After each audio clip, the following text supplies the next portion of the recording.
Kebajikan yang harus kita tunjukkan adalah kebajikan dalam akidah. Miliki keimanan, keyakinan yang benar, yang lurus, tidak bercampur dengan kemusyrikan.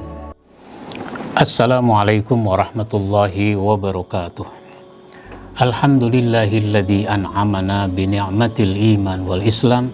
Ashhadu an la ilaha illallah wahdahu la syarikalah wa asyhadu anna Muhammadan abduhu wa rasuluh sayyidul anam, amma ba'd.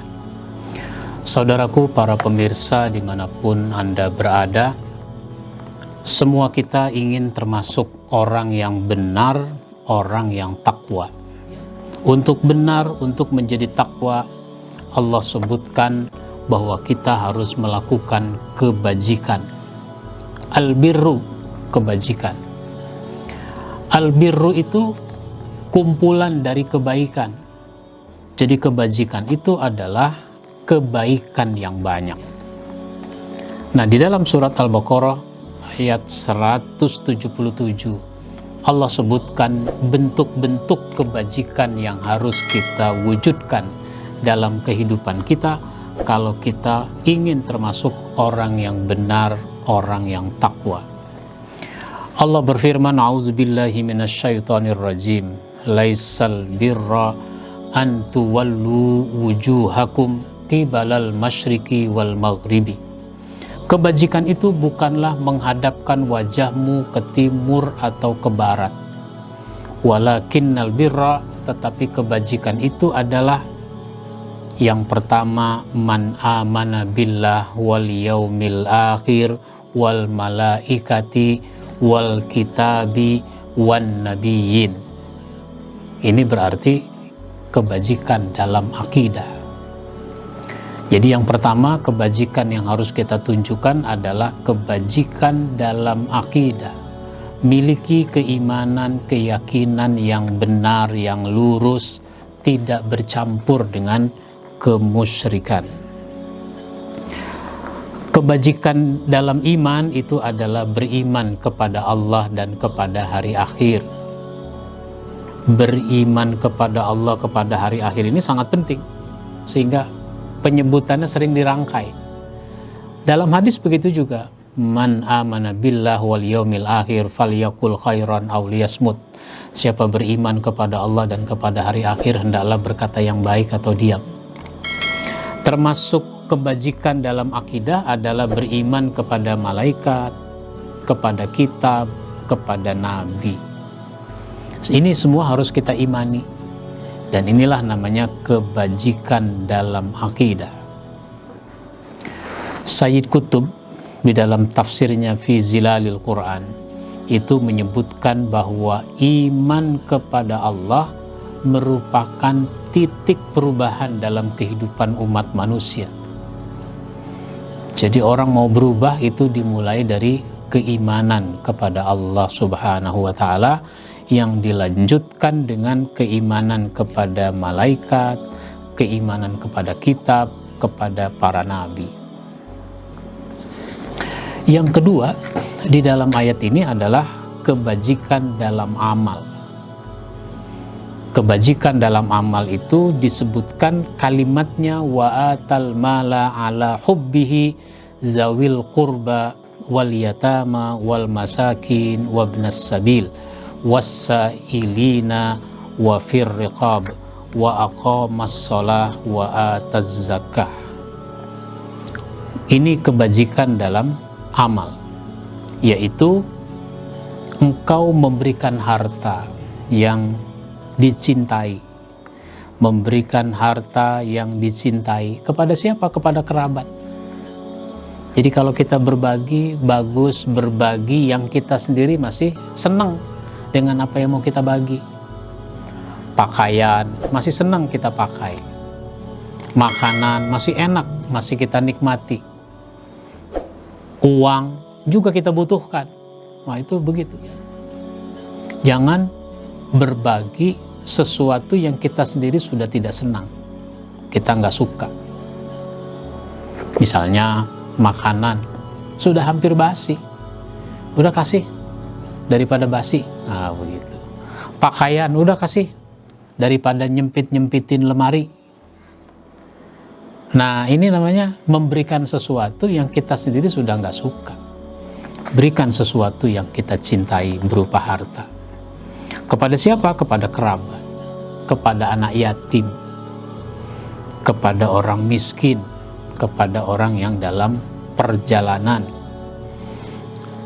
orang musafir, kepada orang yang meminta-minta, orang yang meminta-minta karena dia terpaksa meminta, bukan profesi. Sekarang banyak pengemis profesinya. Nah, kemudian untuk memerdekakan hamba sahaya, lalu melaksanakan sholat, mendirikan sholat, dan menunaikan zakat. Ini semua adalah bentuk-bentuk dari kebajikan dalam beramal. Karena albirru itu, kebajikan itu adalah kebaikan yang banyak, maka seberapa banyak pun harta yang kita miliki, kalau kita mau berbuat baik dengan harta, itu rasanya nggak ada cukupnya uang yang kita punya. Selalu kurang. Kenapa? Udah kita berbagi, ada lagi orang yang harus dibantu. Udah kita berinfak, ada lagi orang yang harus kita tolong, dan begitu seterusnya. Jadi kebaikan yang sebanyak-banyaknya, begitulah albirru, kebajikan dalam amal. Nah, yang ketiga adalah kebajikan dalam akhlak.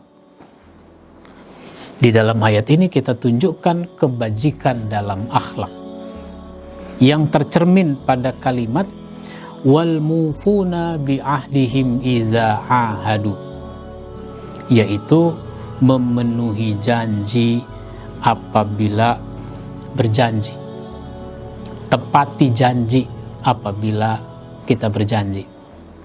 Kalau janji sudah tidak ditepati, itu kacau kehidupan masyarakat, kacau kehidupan bangsa. Kenapa?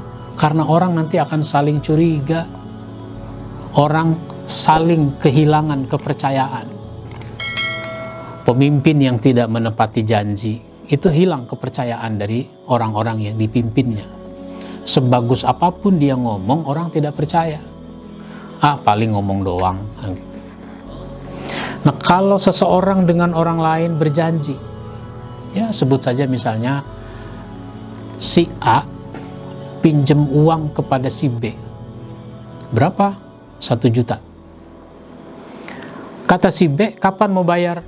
Nanti bulan depan, tanggal 10 saya bayar. Oh, kalau tanggal 10 mau bayar, saya pinjamkan. Soalnya itu uang mau saya pakai tanggal 11. Dikasihlah itu uang 1 juta.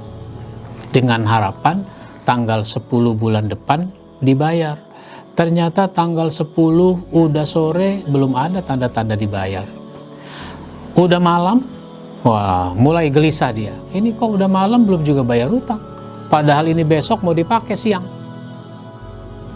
Ternyata sampai malam, sampai tidur, sampai bangun lagi, itu tidak ada. Janji bayar utang itu tidak ada. Udah di SMS, udah di WA, udah di telepon, nggak diangkat, nggak dijawab. Mulai dia, waduh payah nih orang. Bagaimana selanjutnya? Selanjutnya dia jadi curiga sama orang. Ada orang lain mau pinjam uang juga. Wah, jangan-jangan ini orang kayak si A. Janji tanggal 10 nggak bayar. Akhirnya apa? Dia tidak mau, tidak berani dia meminjamkan uang kepada orang lain. Kenapa? Karena pada saat dia membutuhkan, itu tidak ada uangnya. Jadi penuhi janji apabila berjanji. Kemudian wassabirina fil ba'sa'i wad-dharra wa hinal ba's. Kebajikan dalam akhlak ini juga tercermin pada sabar dalam kemelaratan, dalam penderitaan, dan ketika terjadi peperangan. Orang harus sabar dalam situasi aman atau tidak aman, dalam situasi tidak cukup dalam situasi sulit, dalam situasi melarat, orang harus sabar. Sabar itu menahan diri, mengekang diri dari melakukan yang tidak benar karena dia mengharap ridha Allah. Nanti kita akan bahas soal sabar secara tersendiri. Jadi orang harus sabar dalam berbagai keadaan. Kalau sabar dia miliki, maka insya Allah dia akan berada dalam kebenaran. Hidupnya selalu benar, makanya Allah menutup ayat ini dengan ulaikal ladzina shadaqu. Itulah orang-orang yang benar, wa ulaika humul muttaqun, dan itulah orang-orang yang bertakwa. Begitulah namanya kebajikan dalam akidah, dalam amal, dan dalam akhlak. Mudah-mudahan ayat ini memberi pencerahan kepada kita semua agar kita bisa mengoreksi, bisa menilai diri apakah kita betul-betul orang yang sudah melakukan kebajikan apa belum. Insya Allah kita sambung pada tema berikutnya. Wabillahi taufiq wal hidayah. Wassalamualaikum warahmatullahi wabarakatuh.